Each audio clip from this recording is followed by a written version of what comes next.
The stage is set as President Trump and Kim Jong-un prepare to meet again. We have a chance for the total denuclearization of an area of the world that was very dangerous. The previous administration's policy allowed the North Koreans to test, pray they'd stop, and then cower when they threatened us. Test, pray, and cower has been upended by President Trump.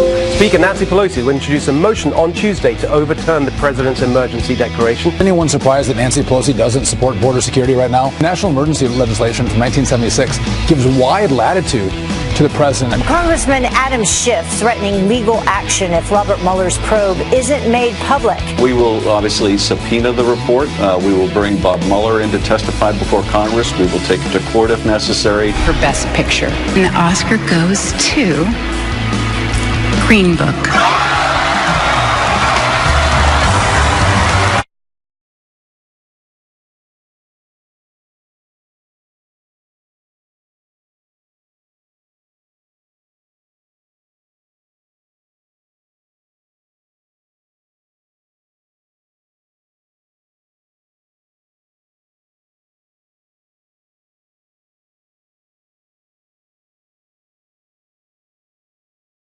Me too. Did you watch it on the plane? Yes, me too. Yeah. It was a great I was on the plane yesterday, and everyone around me was watching it too.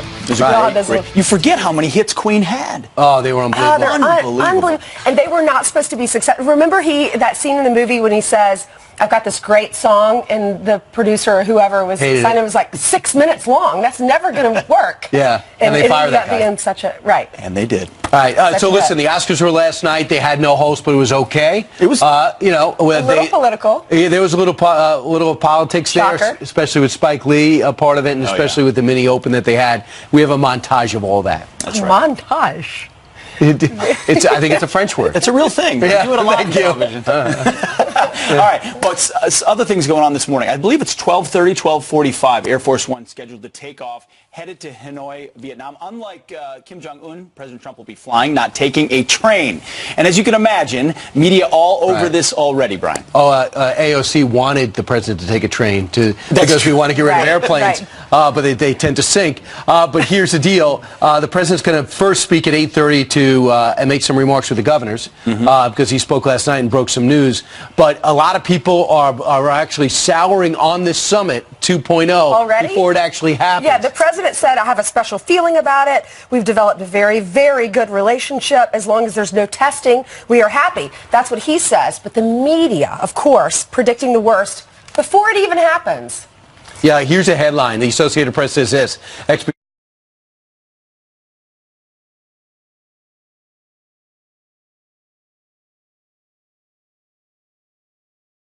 Trump's still using it for his campaign. I don't love the statement that he made yesterday when he says, if they just don't test, I'm okay with it. But that's an oversimplification. He's not going to give an inch on sanctions because testing's not enough. Testing's not enough. Dismantling's enough because they can build without testing. That's right. They got about between 20 and 60 bombs. The fact that there's a dash between there means there's a lot we don't know. But if you don't test, you can't know if it's good, if it's going to work. It's true, you can outsource testing and different things like that. Right. But at the same time, what the president has emphasized is, listen, we haven't given up anything yet. We're coming to the table saying we're not going to loosen sanctions preemptively like other bad deals like the Iran deal like we did in North Korea 25 years ago. President optimistic as we go into this summit. Keep in mind, this is only the second summit. Correct. Yep, here's what he said yesterday. We have a special feeling, and I think it's going to lead to something very good, and maybe not. I'm not pushing for speed, but we're not removing the sanctions. And we're going to have, I think, a very interesting 2.5 days in Vietnam. And we have a chance for the total denuclearization of an area of the world that was very dangerous. All right, in terms of what they're actually looking to do in terms of tangibility, Yongbyon is a complex of 390 buildings to stretch 3.4 miles. It's home to 10 nuclear research institutes. There's also got 3 reactors there. It's the country's main nuclear reactor that was opened in 1986. Let's see what they could do to find out what's in there and a pathway to closing it with an inspector on the ground. What else could they do? Declare an end to the Korean War. What could the downside of that? They might have a case to get no no longer allow us to have 28,000 troops in the south. Most of all, what the president wants to do is convince Kim Jong-Kim that he is not their enemy. That's right. And if we're not their enemy, then they could maybe have the attitude of Vietnam. 84% of the people of Vietnam view the U.S. favorably. He's saying, look at the market-based economy. Still communist, I get it. But look at the freedoms that they've had. Look where they were in the 70s. Look where they are right now. Look at our relations right now. We were literally at war with them, and now we chose that venue as a place to host. This could be you. There's a lot of symbolism here. Kim Jong-un would need those security guarantees. We would need China to make that guarantee as well. And ultimately, they're afraid of liberalization on the Korean Peninsula because of what it means to them. So a lot of moving pieces here. The president is optimistic. The president has said that the president of China has really helped in the line of communications with Kim Jong-un because they don't want nuclear weapons. They're right next door. But moving on, let's talk about what's happening in Washington. The president declared this national emergency, and now House Democrats are trying to block it, and that happens today. They're going to put it up for a vote today. Right. That's right. In the House of Representatives, Nancy Pelosi saying they'll move forward with a resolution, effectively, that disapproves of the declaration of emergency. And the president says 100% I'm going to veto it. Yes. And the question is, how many votes are in the Senate? How many Republicans will flip sides, Brian? So when you declare a state of emergency, which is done in the past since it put it into effect in the mid-'70s, they never really had finances tied to it. It's never been specifically a piece of legislation failed, so I'll declare a state of emergency, exactly like that. So the president says, I like the idea of doing this. I believe, my lawyers lead me to believe that ultimately I will prevail on this and get over $8 billion to build the border fencing, which in the past Democrats have voted for. They're only not voting for it now. So they're probably going to lose some Republicans in the House, and they're probably going to lose some Republicans in the Senate. But they're not going to lose 20, which would override any veto. That's right. So the president, this is effectively dead in the water. It's a measure the Democrats want to make because they don't like this declaration of an emergency, but they know when the president vetoes it, which he says he will do 100%, they can't override that veto. So this is going to go to the courts, as the president predicted. Remember, Ninth Circuit stayed, all of that, and then ultimately Supreme Court may decide whether this is viable or not. All right, so let's talk about how this is being handled. We also know this, that is it 58 former national security officials have decided to sign a petition in a statement on Monday saying that there is no factual basis for President Trump's proclamation of a state of emergency. Did that shock you, though? I mean, I know, look at the list. There are some Republicans on there. There are James Clapper, Susan Rice, Madeleine Albright, Chuck Hagel, John Kerry. A Republican in name only. Republican in name only, a lot of never-Trumpers, defense establishment types. Listen, they like the status quo of Washington. They like the way things work. They worked for Bill Clinton. They worked for Barack Obama. They work for presidents that did things differently. I've written letters like this. I've signed letters like this in Washington. They're used when you're behind the 8 ball and you want to use the power you used to have. How effective are they, though? They're effective as they get picked up in the media. Well, here's the thing. It's totally insincere, the Democrats protesting this, because it's not a cement wall that Pete saw in Israel, which would have been more effective. It's fencing they've already approved. They're just trying to stop the president from doing this because he promised it, and they have an election coming up in a year. Now, if you want to have a state of emergency, the governor of New Mexico yesterday said it's not a state of emergency. We have Beto O'Rourke, whose district was there, said not a state of emergency. Congressman Adam Kinzinger, who is in the National Guard like Pete, in the Air Force National Guard, was stationed there for a few weeks. He went down there indifferent. He came back saying it is the Wild West. He does think we need a state of emergency down there. We're seeing the video now. We did a feature on him. He's going to come back and tell us what he saw. He said a lot of the tactics were very similar to the military tactics they used to evade him that they use in Iraq and Afghanistan. Yeah, the cartels are effectively using tactics to invade a sovereign country, and they're doing it very effectively and very lethally in many cases. Right. I guess we don't have time to do Governor Inslee, but there's a big story. What Democrats say is when you declare a state of emergency, if you're going to make this work up to the Supreme Court, Mr. President, when we get a Democrat in there, we're going to do something like climate change. We're going to make that a state of emergency. Well, and Governor Inslee of Washington, who's going to run for president, said, he's already looking to do that. This was in an interview. He said, we're going to sue to stop, we did sue to stop the Muslim ban, and we do not have a national security emergency. He says, the real emergency are forest fires, and his wall is a colossal mistake, he says. They've also threatened to do the same thing with guns. Yeah. From climate change to guns. Well, no, they'll try. I mean, look at the slate of candidates running in 2020. It's a pretty extreme group, so we'll see. All right, 9 minutes after the hour, Jillian Milley, not extreme. Never. Good morning. Let's get you caught up on some of your news that we're following, starting with this. Vice President Mike Pence is on his way to Colombia. Today, he will meet with Venezuela's opposition leader, Juan Guaido, over the country's humanitarian crisis. Secretary of State Mike Pompeo says all options are on the table as disputed President Nicolas Maduro blocks U.S. aid. We're very hopeful in the days and weeks and months ahead, the Maduro regime will understand that the Venezuelan people have made its days numbered. At least 2 people have been killed in protests at the border. At least 2 bodies have been recovered from the wreckage of a Texas cargo plane crash. All 3 people on board are believed to have died. Airline officials have identified one of the victims as Captain Sean Archuleta. Names of the others have not yet been released. The Atlas Airjet was carrying cargo for Amazon. The plane dove nose first into a muddy bay near Houston. Crash investigators say that has made finding the black boxes difficult. Disgraced music star R. Kelly could walk free on $1 million bond today. Kelly expected in court later this morning after failing to make bail and spending the weekend behind bars in Chicago. The singer is charged with sexually abusing 4 women, including 3 minors. This was back to 1998. R. Kelly has repeatedly denied similar allegations over the years. Well, one of Hollywood's biggest nights, packed with big moments and big winners. The most coveted Oscar award.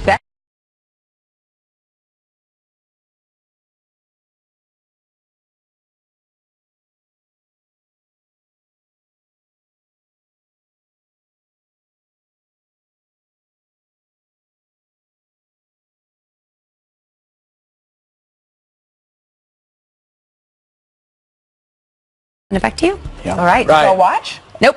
Yeah, I watched some of it. Lady Gaga, the most inspirational. Whoa, they were very close.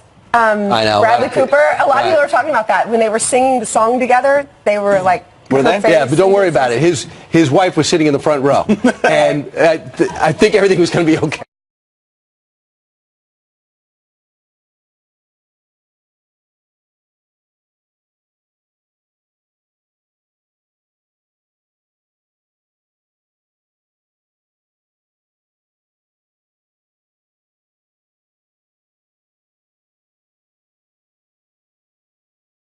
Brought politics in, of course. Here's a bit of a montage. In case you're confused, there is no host tonight. There won't be a popular movie category, and Mexico is not paying for the wall. No hay fronteras, no hay muros que frenen el ingenio y el talento. Khaleesi has nothing on her. Justice Ginsburg, if you'd ever like to borrow the dragons, ring me.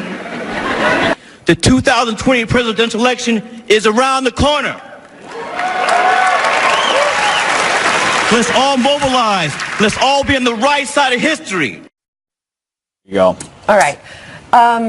Pretty standard stuff. You know what you're getting at the Oscars. But send your comments in if you watched last night. We want to hear what you thought about it. Right. Can it exist without a host? I think, yeah. It can. It's still, I went to watch the Gophers-Rutgers Big Ten basketball game instead. Right. It's not really helping. By the way, I saw that video of your son. He's a good little player. Holy cow, yeah. Yes. He likes to play. He likes to showboat and do reverse layups. 28 points in that game, right? Yeah, he's a good player. It's really good. Wow, nice. Okay, 13 minutes after the top of the hour. You have heard Congressman Adam Schiff say it before. There was ample evidence of collusion of the campaign, and it's very much in the public record. Wide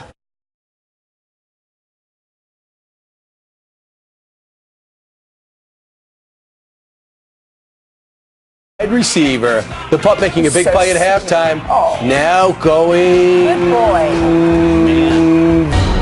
There's ample evidence of collusion of the campaign, and it's very much in the public record. Whether that will amount to a criminal conspiracy that can be proved beyond reasonable doubt, we will have to wait for Bob Mueller to tell us. But to not see what is plainly in front of us means you basically don't want to see the evidence of collusion because it is quite abundant. Congressman Schiff, thanks for your time this morning. Thanks for your time was in lieu of a follow-up question. No pushback on Congressman Schiff there. Here to react is CBN Chief Political Correspondent David Brody, who's been all over this and finds himself a lot of times in the White House press briefing room. David, are you frustrated there has not been pushback on that conclusion that he's come to? Well, sure, Brian. As a matter of fact, he keeps talking about ample evidence, and all we hear about are contacts and meetings. And the last time I checked, contacts and meetings, I don't know, is not ample evidence. So, you know, the idea that the media wouldn't even push back on this, it raises a lot of red flags, and you have to ask the question why. And I think part of it, at least, is that, let's be honest, Brian, if you inject a truth serum into mainstream liberal members of the media, look, when Adam Schiff says contacts and meetings, yeah, they kind of go along with that. Now, that's a truth serum injection. If they were honest with themselves, they've always said where there's smoke, there's fire. They believe that Adam Schiff is onto something, but there's nothing there. Roger Stone, contact WikiLeaks, perhaps. Manafort, who was his years in Eastern Europe, he's got a lot of contacts there, was running the campaign for a while. So I guess they're pointing to the Don Jr. meeting and saying that that's ample evidence. He also made the claim in February, February 10th. Right. Let's listen. The president keeps implying that the Senate Intelligence Committee has already found no collusion.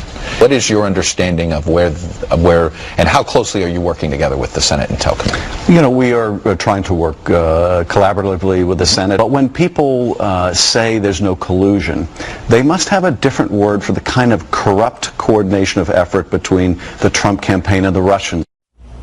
So here's the thing. The Senate's cleared him. The last chairman in the House cleared him. And he's saying what? Yeah, well, here's the problem. His definition of collusion is what exactly? I mean, all of a sudden, it's definitely not the legal definition of collusion. I mean, Adam Schiff is looking for all different types of excuses here. It's interesting, though. Look, he is the head linchpin in all of this. He has been pushing this for 2 years now, and that's very important here because the media has to have him have his credibility at the end of the day. Yeah, David, here's the thing, though. We're going to find out. The Mueller probe's going to come out. If it is not as damning as he wants, he's going to go ahead and push towards the Southern District of New York and try to get it that way. Just watch. And the American people might not want to tolerate it on both sides of the aisle. David Brody, thank you. You bet. Straight ahead. President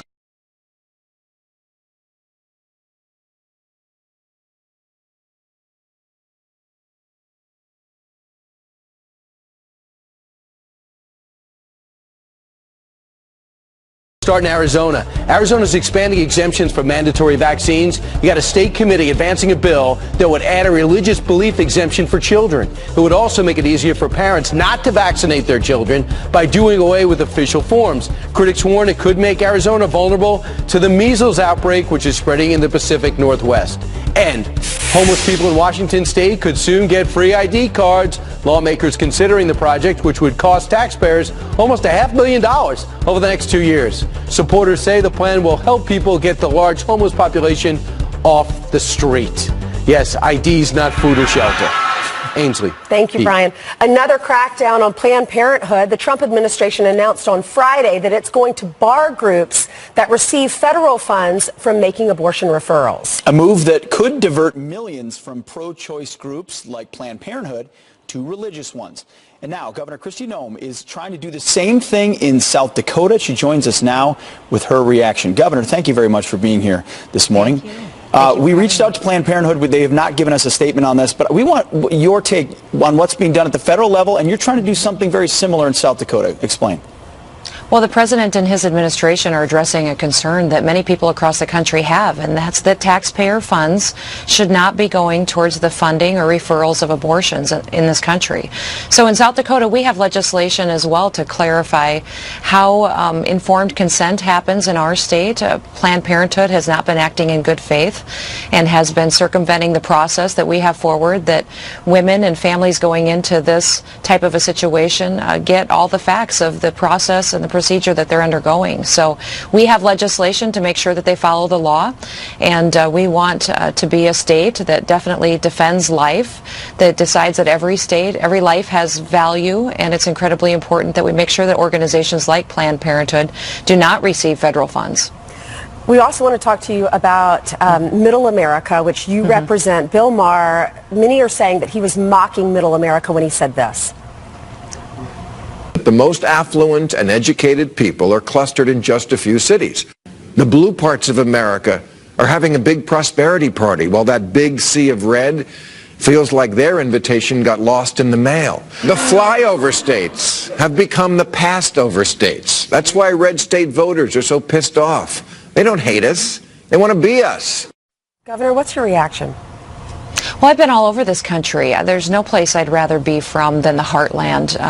We have the best people in the world that are raising their families there. We feed the world. We have a higher rate of service, men and women who step up to defend the freedoms and liberties of this great country. So I wholeheartedly disagree with what Bill is saying there. I'm just... Family and faith and service, to your point, the things like where your food comes from, where things get built. What is it that elites like Bill Maher don't understand? Oh, maybe he needs to spend some time in South Dakota because we just have phenomenal people that love our country. They're raising their families in communities that take care of each other, that serve each other, and we have a work ethic that cannot be compared to anyone else. So, our people in the heartland do the hard work that makes this country strong, and we're just so proud of where we are and where we come from. Well, we are proud of you. You are making history, the first woman to serve as governor in South Dakota. Why did you decide to run? To be honest with you, I ran for governor because I saw a huge opportunity in front of us. And throughout the campaign, I never talked about the fact that I was a woman. I wanted people to vote for me based on my experience, the vision that I had for the state of South Dakota. And I was thrilled to get their support. But now that I am the first woman governor, I'm recognizing what a huge opportunity that I have to be an example, to be someone that young girls can look to and see that if they put their mind to something, that can be accomplished. So we have a wonderful opportunity. I'm determined to do the very best job I can. Well, congratulations, Governor. Keep us posted on that pro-life bill. We will. And we really appreciate you coming on the program. Thank you. Thank you. Congratulations. Pretty impressive. Yeah. All right. Well, one drug manufacturer making a shocking claim about the opioid crisis. The root cause of this epidemic is the FDA's illegal approval of opioids for the treatment of chronic pain. How he claims the FDA opened the floodgates, coming up next. And President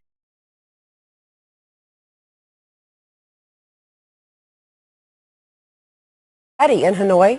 Ed? Ainsley, good to see you. Some in the mainstream media seem to be rooting for failure here in Hanoi, saying that basically the president could be headed for a nightmare scenario. What if he defies the odds and actually wins again? Could he get a Nobel Peace Prize? We'll preview the big summit coming up.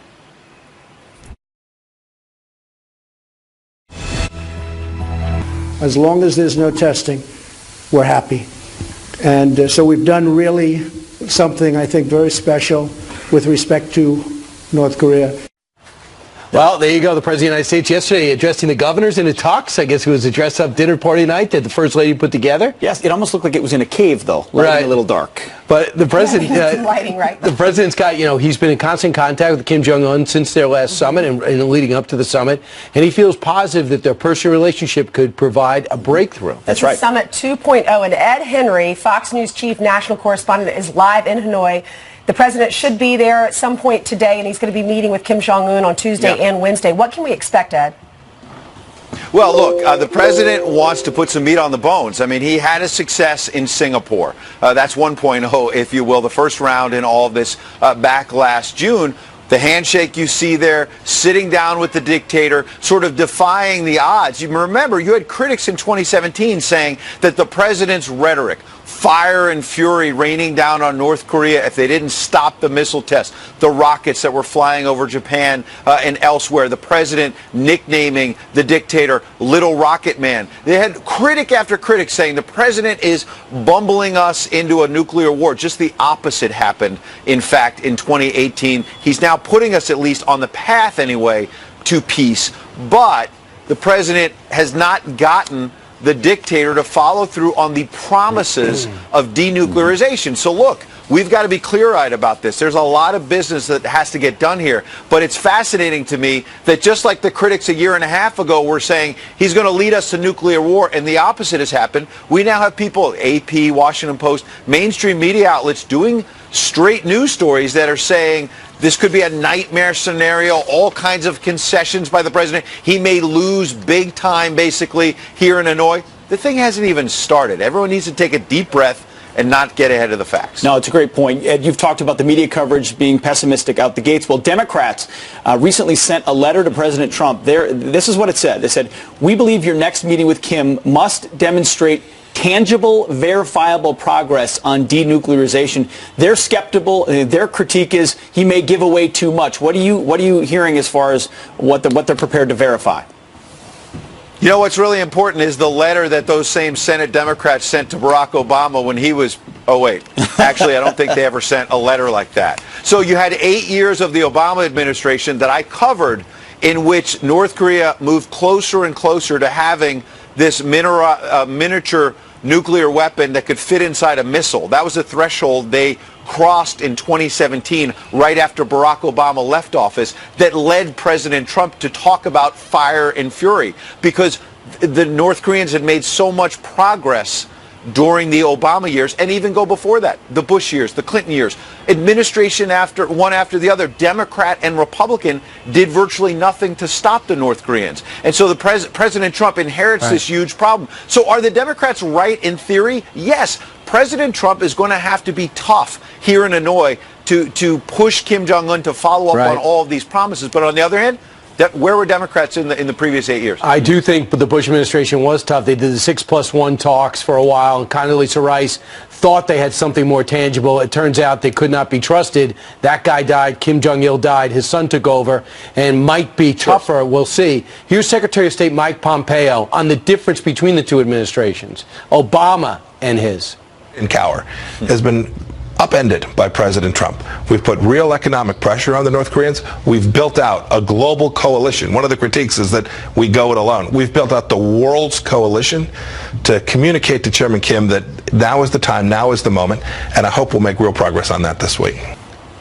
So, see it. He has no problem calling out the previous strategic patience did not work, and President Obama basically admitted that when he handed off the White House to President Trump, right? Right. And what did Secretary of State Pompeo say? Pray and cower. That was what the Obama administration was doing. So what needs to happen here? You're right. There needs to be tough steps in terms of pushing North Korea to denuclearization, but also where President Trump gets credit is the tough economic sanctions that have pushed North Korea to the table, pushed their economy to the brink. The key here is to not get tricked by North Korea and start easing those economic sanctions, which they desperately want to see. And by, maybe Kim Jong-un saying, well, I'm going to take some tiny itty-bitty steps towards denuclearization. No.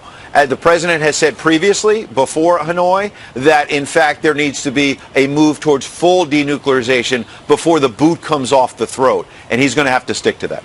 All right. Ed Henry, thank you very much. All right, Ed on the ground for us. All right, 23 minutes down before the top of the hour. Julia Milley also on the ground for us. And that's right. Good morning to you. Good Monday morning. Let's get you caught up starting with this. Virginia's lieutenant governor facing sexual assault allegations compares calls for his resignation to lynchings. Listen to this. If we go backwards and we rush to judgment and we allow for political lynchings without any due process, any facts, any evidence being heard, then I think we do a disservice to this very body in which we all serve. 2 women have accused Justin Fairfax of sexual assault. He denies the allegations. Top Democrats were quick to rush to judgment after Jussie Smollett allegedly faked a hate crime. DNC Chair Tom Perez defending those who called the actor's since disputed claim a, quote, modern-day lynching on Fox News Sunday. We acted on the facts as we knew at the time. And here are the facts that we know today. Hate crimes are on the rise. Smollett is charged with filing a false police report in Chicago. He maintains his innocence. A drug manufacturer calls out the FDA, saying the agency opened the floodgates for the opioid crisis. The root cause of this epidemic is the FDA's illegal approval of opioids for the treatment of chronic pain. Ed Thompson says the top-selling opioid, OxyContin, was only ever meant for short-term pain, but the FDA expanded its use to anyone with a chronic illness. More than 47,000 people died from an opioid overdose in 2017. An athletic dog wows the crowd at a football stadium, showing off its wide retriever skills. This is Yuri chasing down a Frisbee 83 yards and catching it in the air. It was part of the halftime show at an Orlando Apollos game in the new Alliance of American Football. The team said it was a new world record Frisbee catch. It's a pretty talented dog. And by the way, I hear the Orlando Apollo are the class of that league. They're the best team. Steve Spurrier coaches them. Oh, really? I haven't watched the game yet, but I want to. How cute is that dog? I want him. Very good shape. Yes. Very fast. Yes. All right. Thank you very much, catcher. Jillian. Very good shape. Meanwhile, you know, talk about else was good shape, Janice Dean. Hi. Did you say I was in good shape? Yeah. Janice, you gave me an early copy of your book. Read it yesterday on the plane. I'm not finished with it yet. Okay. But it's so good. Oh. Learning so much about you. Oh, that's a good endorsement. That's coming up next Tuesday, by the way. Okay. Mostly Sunny will be in stores. Yes. Thank you, Ainsley. Oh, my gosh. And Brian saying I was in good shape. I don't know what I deserve that for, but I will take it. Let's take a look at the maps real quick. It is... Look at this. This is incredible. Look at all the wind reports that we have received over the last 48 hours. The big story is the wind, although we did have tornado reports across Mississippi, Alabama, parts of Georgia. Wind advisories over 60 miles per hour this morning. On Long Island, 66 mile per hour winds. So that's going to be an issue over the next, say, 12 to 24 hours as this system is very slow moving to the north and the east. And we're still going to see those winds in excess of 60 miles per hour parts of New England tonight. We also have the potential for some snow across the Great Lakes, and with those wind gusts, blizzard conditions are going to be a big concern. Then our next system moves into the West Coast, which we will cover. All right, back inside, Pete, Ainsley, and my hero, Brian. Oh, thank you. Wait, I love he's you your too, hero? Janice. Right. Yeah, because he complimented her. Yeah. Next hour, it's up to you. It's up to me. But it's all sincere. She's a great person. Speaking of great person, it's hard for me to read the T's. I'm going to get to that great person. A big show ahead. Yeah.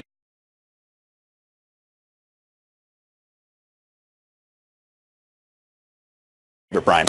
No, you don't have to. Plus, hundreds of billions of dollars to pay for the Green New Deal. Kamala Harris says, who cares?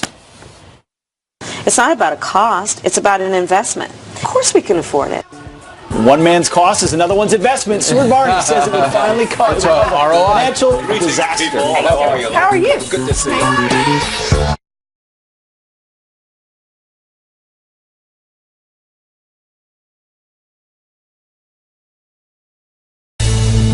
Good morning. Welcome back. Some quick headlines now. More than 100,000 frozen Boston Market meals are now being recalled. USDA officials say the branded boneless pork rib entrees could be contaminated with pieces of glass or plastic.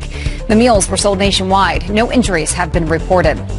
And popular health and fitness apps will no longer send your sensitive information to Facebook. At least 11 apps ditching certain software after a Wall Street Journal report revealed users' sensitive data, like their weight, were being sent to the social media giant. Facebook says it's working to block apps from uploading personal data. Pete?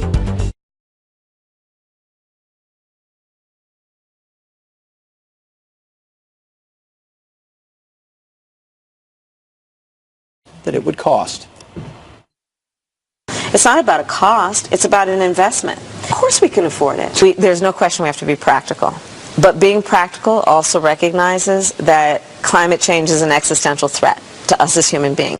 So how do they plan on paying for it? Here to weigh in is host of Varney and Company on the Fox Business Network, Stuart Varney. Stuart? Can I get right to it? Yes. The Green New Deal financially is an absolute non-starter. You cannot, repeat, you cannot pay for it.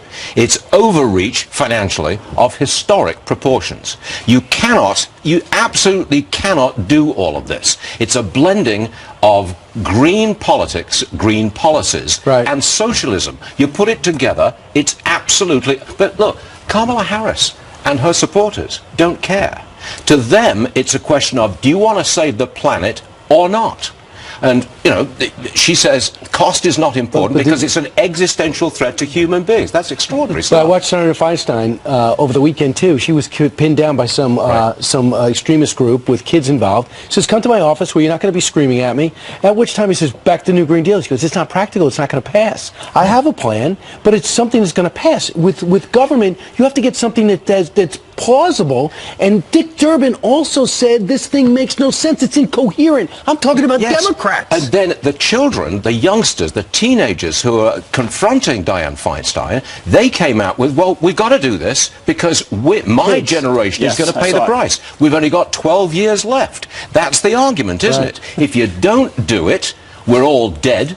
If you do it, we're utterly financially bankrupt. Well, even if we do it, you know who isn't going to? And that's the meeting with Dianne Feinstein that Brian... I give her so much credit for doing that. Yeah, she goes, I don't care if you put this on tape. She got slammed by the left for that as well, ultimately. But you know who's not going to do a Green New Deal? China.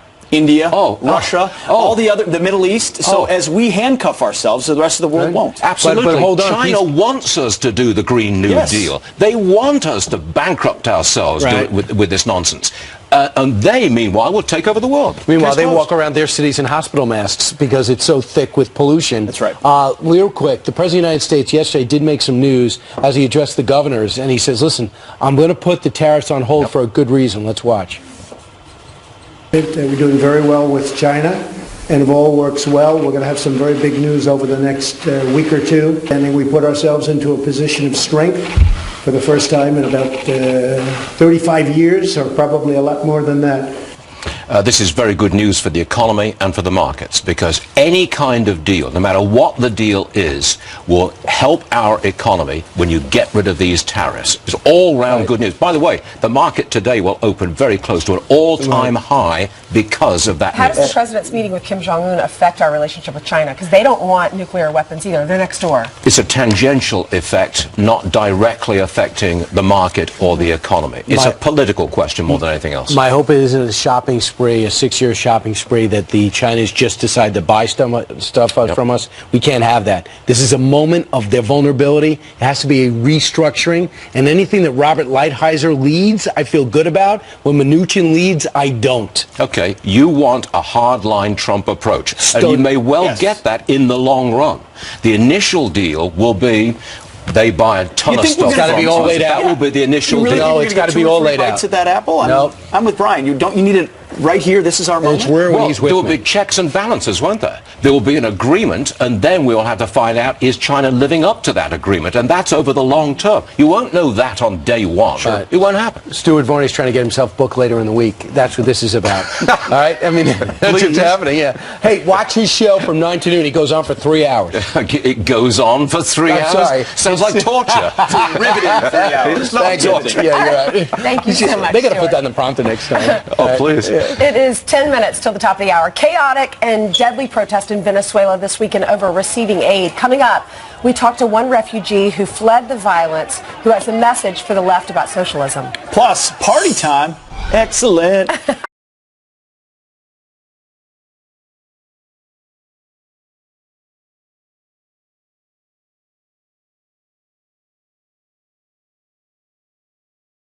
I think I'm gonna hurl.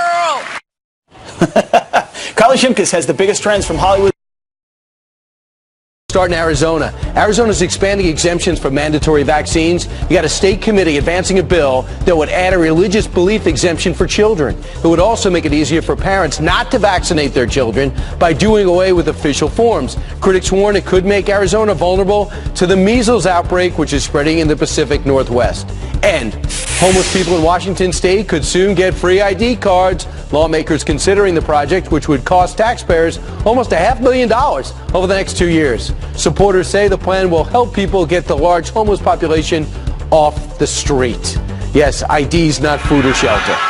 Ainsley. Thank you, Brian. Another crackdown on Planned Parenthood. The Trump administration announced on Friday that it's going to bar groups that receive federal funds from making abortion referrals. A move that could divert millions from pro-choice groups like Planned Parenthood to religious ones. And now Governor Kristi Noem is trying to do the same thing in South Dakota. She joins us now with her reaction. Governor, thank you very much for being here this morning. We reached out to Planned Parenthood. They have not given us a statement on this, but we want your take on what's being done at the federal level, and you're trying to do something very similar in South Dakota. Explain. Well, the president and his administration are addressing a concern that many people across the country have, and that's that taxpayer funds should not be going towards the funding or referrals of abortions in this country. So in South Dakota, we have legislation as well to clarify how informed consent happens in our state. Planned Parenthood has not been acting in good faith and has been circumventing the process that we have forward, that women and families going into this type of a situation get all the facts of the process and the procedure that they're undergoing. So we have legislation to make sure that they follow the law, and we want to be a state that definitely defends life, that decides that every life has value, and it's incredibly important that we make sure that organizations like Planned Parenthood do not receive federal funds. We also want to talk to you about Middle America, which you represent. Bill Maher, many are saying that he was mocking Middle America when he said this. that the most affluent and educated people are clustered in just a few cities. The blue parts of America are having a big prosperity party, while that big sea of red feels like their invitation got lost in the mail. The flyover states have become the passed-over states. That's why red state voters are so pissed off. They don't hate us. They want to be us. Governor, what's your reaction? Well, I've been all over this country. There's no place I'd rather be from than the heartland. We have the best people in the world that are raising their families there. We feed the world. We have a higher rate of service, men and women who step up to defend the freedoms and liberties of this great country. So I wholeheartedly disagree with what Bill is saying there. I'm just...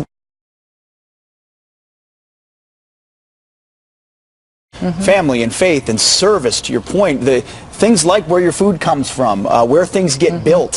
What is it that elites like Bill Maher don't understand? Oh, maybe he needs to spend some time in South Dakota because